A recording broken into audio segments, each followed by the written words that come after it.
Welcome to BaytBushra. I'm Bushra and this is my home. I'm really sorry for not uploading since December of last year, and that's because I had a million things going on. Most importantly, I am going back to school, so my schedule might change, but don't worry, there will be new videos or recipes all the time, so go ahead and subscribe if you haven't already so you never miss a video. Today we're making Baklava. You might know it as Baklava. You're gonna need a whole package of phyllo dough sheets. I have here walnuts, butter, pistachios. The pistachios are mostly for the top of the baklava, but we're not gonna need this much, so I'm just going to put half of it over there. That's good. I'm just eyeballing it. Yes, so that was really simple. I don't want you to be afraid of it. It's really all the matter of preparing your ingredients in front of you beforehand. That way you don't have to go back and get anything because then the sheets are gonna start drying out. So to prevent your phyllo sheets from drying out, you're gonna need a towel and you're gonna wet it and then wring it out so there's no water left in it, but it's still damp. Get a clean one, yeah? Okay, not the one you use to wipe your dishes or clean your table. And then we're gonna add some cinnamon and brown sugar to our nut mixture. So my recipe calls for 1 teaspoon, and it's one of these regular teaspoons. And I do that because the filling in baklava is really all to taste. It gets its flavor from, the nuts. So if you don't like pistachios, for example, don't use pistachios. If you prefer pecans. The filling is all to taste. Always remember that with Arab desserts. The filling is 95% of the time to taste. So taste as you go.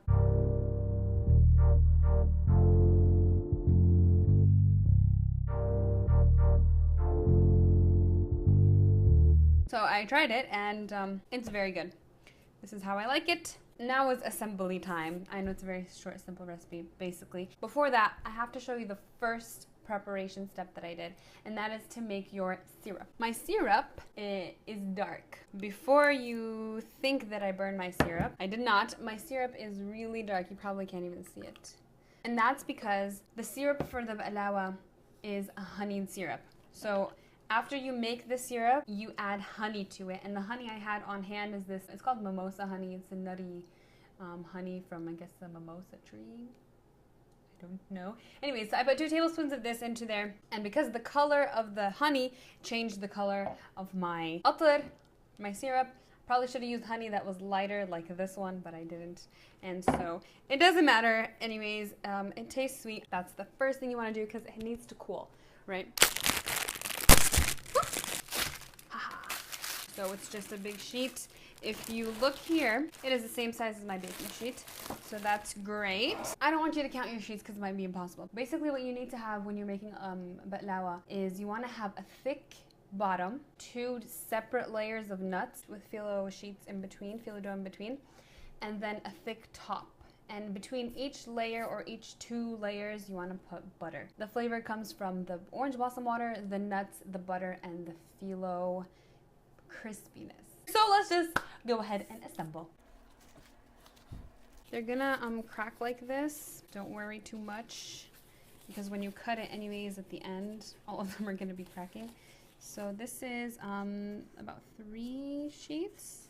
That's gonna be good. Let's put these babies up. Come on, you can do it. And just lay them on here. I'm having a meltdown. Okay, why is it not fitting? All right, it's time for operations. The top part of that one, and put it here, and take a piece of this one, and stick it here, and patch this guy up, basically. And my mom is gonna be watching and saying, Bushra, what are you doing? I'm not doing anything. I'm just trying to make that now. I'm sorry, Mom.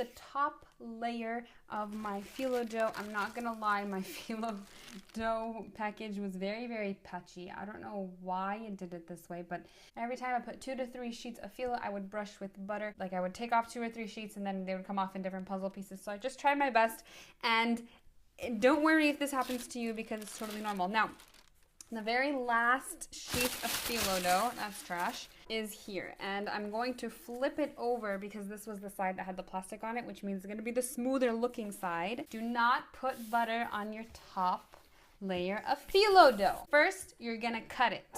And then you're going to butter it. Because if you butter it before you cut it, it's going to be very difficult to slice. All right, here is my knife. And I'm going to do this diagonally.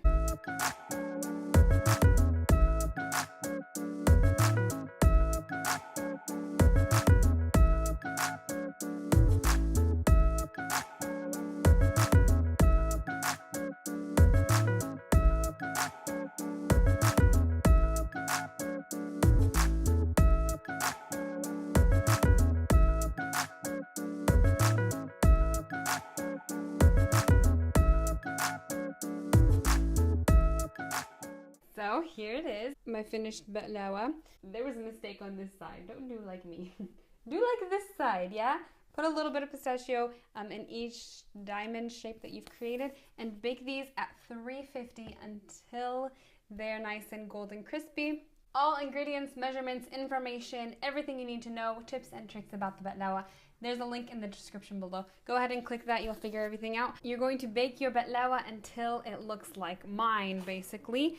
And remember, each oven's different. I baked my baklava for 30 minutes. My mom's oven takes about 20, and yours could take all the way up to 45 minutes to bake. Whoop! Oh, very, very, very hot. We're going to slice our baklava diamonds one more time just to make sure that each piece is separated from the next one.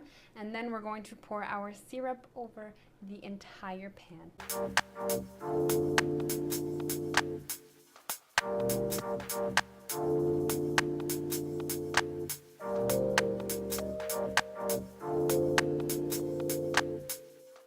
So that's it. You have a delicious baklava. Now, I'm gonna have one now. It's going to be super crunchy and flaky and buttery and sweet.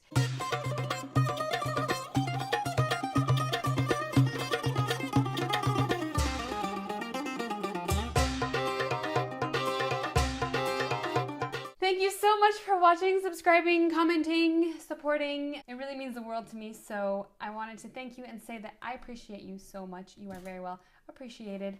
There are some cool recipes coming up, so make sure you subscribe. When you make my baklava, tag me on Instagram and I will see you next time, inshallah.